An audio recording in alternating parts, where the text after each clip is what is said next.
I ordered some perfume samples from fragrancesline.com and they came in this cute little box. I ordered 5 samples and I thought I'd try them on camera. I actually am gonna try them all on my skin. I'll give like an initial scent impression and then put them on my skin and see how I feel about them. I'm really excited. I feel like, generally speaking, I do prefer a fall fragrance. I do prefer a fall fragrance over like a spring, summer fragrance. Like, I love warm, dark, mysterious fragrances. Like, I like berries and vanilla and a little spice. I kind of have mixed opinions on florals. Like, I think when they hit, they're really good, but sometimes florals to me are a little bit too powdery or I don't know, like a little nauseating to me. Florals have to be done a certain way for me. I kind of like darker fragrances, if that makes sense. Which one do I want to try first? I don't know, but I'm going to go ahead and unwrap it. Like, before I even take them out, like, the box smells quite good. All right, as someone who does not have top tier vision, I do appreciate that these labels have pretty big font relative to the bottle size. So thank you for that. Thank you for hearing me. I got Tom Ford's Cafe Rose, I think it's called. I got Diptyque's Eau Dwell. I got Juliette Has Not a Perfume. I got Gucci's Osmanthus Nectar. And I got Born to Stand Out's Sugar Addict. I think I'm going to try Juliette Has Not a Perfume first, because I think that one is going to be the most neutral. Should I go ahead and get my coffee grinds? Yeah, I'll be right back. We got the coffee grinds, so I don't become nose blind. We're ready. I've smelled some Tom Ford perfumes before. I've never bought one, I don't think. And like, I only hear people who like are really into fragrances talk about Diptyque. I don't know what the appeal of Diptyque is. I think they make hand soaps and stuff too. I don't know why people like Diptyque, because I've never tried anything from them. So I'm excited to finally give them a try and see how I feel. How do I feel? Is it all just marketing? Is it all just hype? Or does it actually smell good? Today we uncover the mystery. But anyways, I'm going to try Juliette Has first. So this is not a perfume, and it's only one ingredient. I believe it's Cedalox. I like this because it's just one ingredient. And it's kind of a skin scent ingredient. It's something you could absolutely wear anywhere. Like, it smells like just a hint of something. It kind of just smells like clean and a little warm. Very comparable to Milk from Deadcool, I think. Yeah, if you're a skin scent person, if you are a Glossier U, Deadcool, Extra Milk, if that's your vibe, I think that you'll like this. I mean, I'm saying that like everyone probably hasn't tried this already. Like, it's a very popular perfume. Like, you don't need me to tell you that you're gonna like it. You probably already know that you like it. If you're someone who finds fragrances are too often overstimulating for you, this is probably what you need. Something extremely simple and skin-like. It's like an enhancer. Like, in my Deadcool review, I mentioned how Milk and Extra Milk are kind of like the no makeup of fragrance, and this is like a no makeup fragrance. It's very, very barely there. It's not going to overwhelm you. It's not going to project really hard. A slight elevation to your natural scent. I'm most excited to try Osmanthus Nectar by Gucci, so I think I'm going to try that one last. So I think what I'm going to do is try Born to Stand Out's Sugar Addict next. I imagine it's going to smell sweet. If I remember, the notes are like caramel, maybe tonka. I don't remember. But it's a lot of sweet stuff, as you can imagine. So let's try Born to Stand Out's Sugar Addict. I'd be delighted if it wasn't just sweet, but maybe it was also sweet and a little spicy, or sweet and a little grown up too. Something a little grown up.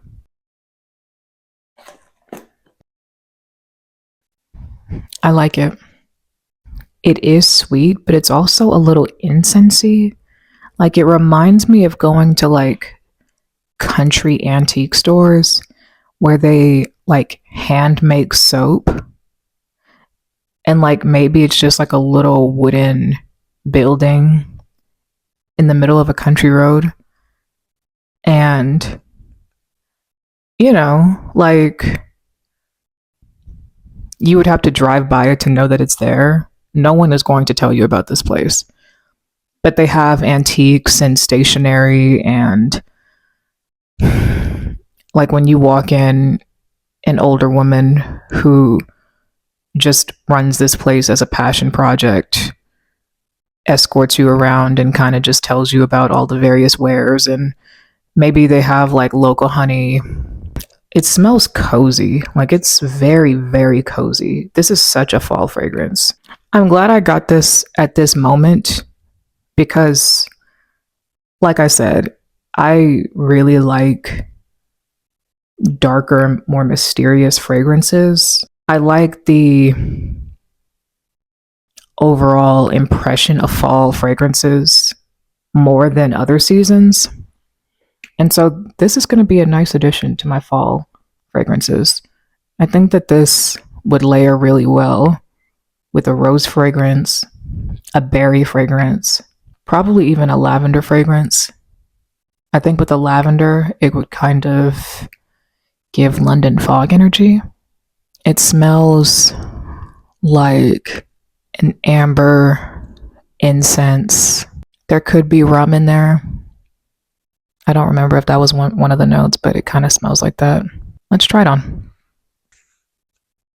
I do appreciate that it's a grown-up sweet fragrance. Like you see the name Sugar Addict and you definitely think it's going to be maybe candy-like, maybe just brown sugar, vanilla, but there's definitely some nuance to it. And it also has kind of a calming effect to me. Like at first it's like, oh, sweet. And then it's like, yeah, but relax though. Relax. Yeah, it just reminds me so much of like little country stores in my area. Creaky wooden floors, little historical memorabilia, ornately designed dishware and stuff like that. That's what it reminds me of. Next, I want to try Tom Ford's Cafe Rose.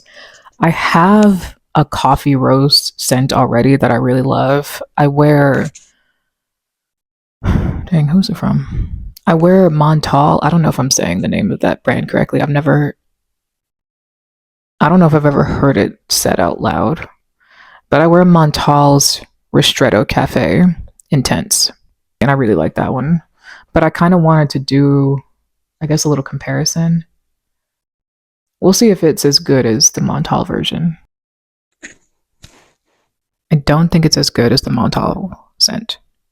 It's nice. It's actually a little soapy. Okay, it smells a little bit like a perfume that my grandmother has worn my whole life. I don't know, the more I smell it, the more I like it. I don't know how I feel about it yet.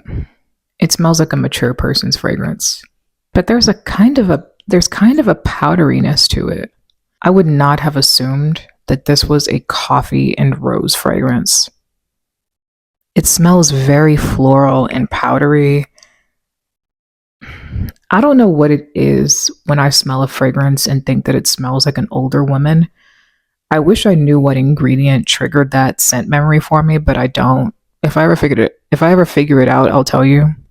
I don't know, but I'm gonna try it on. It's not bad. It's just like very not what I was expecting. See, what's interesting about it though is that it pulls very fresh. Like something about it is kind of herbal, like a menthol kind of fragrance. Like it feels like it's kind of like, like when you smell like a spearmint or like a really strong peppermint and you feel it go like all the way up your nose, like it's kind of doing that. It smells like a baby oil, minty, slightly mature fragrance. Those are my thoughts. Yeah, a minty baby oil older woman. I mean, that's my truth. Next up, one of the big dogs. I'm about to try Diptyque's Eau Dwell. Here's my thing. I don't want to just. I guess I'm afraid I'm not gonna really like it just because I've heard it hyped up so much. Like I've heard Diptyque's fragrances in general hyped up so much, and so I'm afraid of it being like okay or not very good. So it's like I don't want to have like this inflated belief in Diptyque just yet. Like I need them to prove themselves to me. And I don't know. I'm afraid of disappointment. Like when something is so hyped and then you try it and you're like, "Oh, that actually wasn't that good." It's like you feel like, "Dang, like I don't think I can be a part of the club." It feels like a tiny bit of social alienation if you genuinely don't like something that's super popular. It's like you feel like, can I still hang out though? Can we still be friends? You know, I guess it just feels like you're gonna alienate yourself a little bit. Like, but you have to stand on what's true for you. I may like it, I may not like it. I accept the consequences either way. Okay, so this is Diptyque's Eau Dwell. Oh, it's lovely. It's beautiful. No fear was necessary. It's lovely. What source perfume does this remind me of? To me, this is a better version of English Major. However, source is a lot cheaper than Diptyque. It's so sweet, and I don't mean like sweet as in sugary. I mean sweet as in like something about it kind of melts my heart a little bit. It just smells so precious. It smells like something delicate that you want to take care of. It does smell like a slightly refined English Major from Source. That one was cool. I think the notes that were there in the Source perfume were cool. I think I just wanted them balanced a little bit differently. I don't remember what I said. But to me, this kind of hits the mark of that perfume, but in a more seamless way. I'm really excited to wear this. See, like, this is a floral that I like. I'm not against florals at all. I just think that they can become overpowering and like kind of sit on top of the skin. And I like warm fruit. I like warm fruity fragrances or warm florals, I think. I think I'm a warm fruit or a warm floral. Diptyque's Eau Dwell smells like staying at home and reading in bed on a rainy day. It smells refreshing and a little tender in the heart. It's a little baby powdery. It's a bit floral. There's something in it that's a little bit zingy though. Like there could be a citrus in there.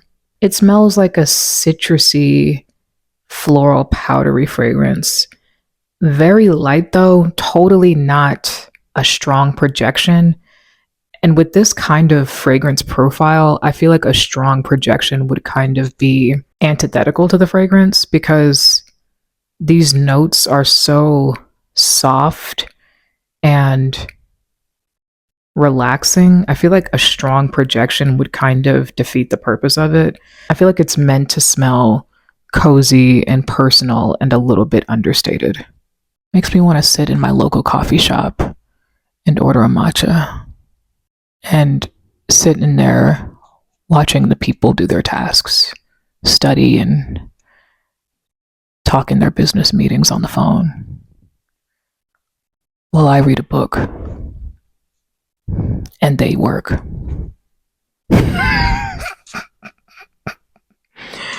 Yeah, but it also kind of makes me want to it makes me actually a little bit excited for winter. This past winter, we had snow, which is a rarity where I live. So, and climate change and stuff. But it was like the best few days, like some of the best days that I've had in the last few years because my husband and I were at home and we had snowball fights and he made us hot chocolate from scratch and we like did a puzzle and it was like the best. And this is what that reminds me of. Just like a cozy day inside where like you're just doing slow meditative activities. Maybe you're just watching like a movie you've seen a million times and maybe you're eating popcorn and you're just wearing like your comfiest clothes. It's a winner. I can't lie. It's not overhyped. I was afraid that it was going to be overhyped. It's not. It's very good. Now, the reason I made the order in the first place was so that I could get Osmanthus Nectar by Gucci. I've been obsessed with Glossier's You Fleur. It's my favorite fragrance right now. And the notes are apricot, musk, a salt accord, I think. And the notes in Osmanthus Nectar are very similar, but I think it's just going to be a little bit spicier. So I'm hoping that it's kind of a fall version of Fleur. Maybe, maybe not. Even if it's not, hopefully it smells good as its own thing without any kind of association with the fragrance that I already own.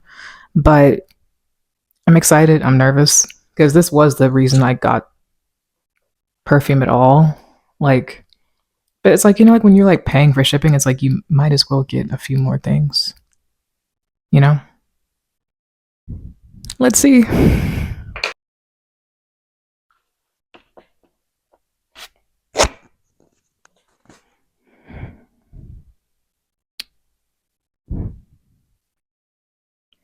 Just from one whiff, I already know I need a larger bottle. I think I was right to save this one for last. It's beautiful. It's beautiful. Like, oh no, I'm gonna need a bigger bottle. It's peachy. It's not as spicy as I thought it would be, but it does kind of, it does evoke fall fruits though.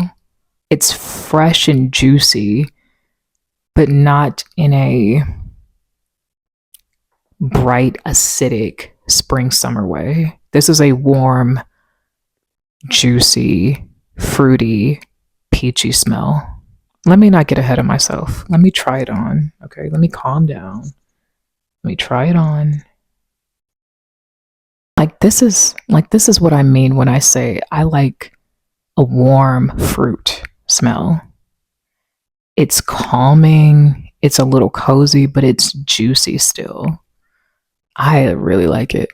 And it smells very natural too. Sometimes you smell a perfume and it smells as described, but it smells artificial. Like this smells like I have a piece of fruit in my hand. It smells very, very smooth. It's not alcoholic. It smells like a very natural fruit smell. And I'm very excited to wear it.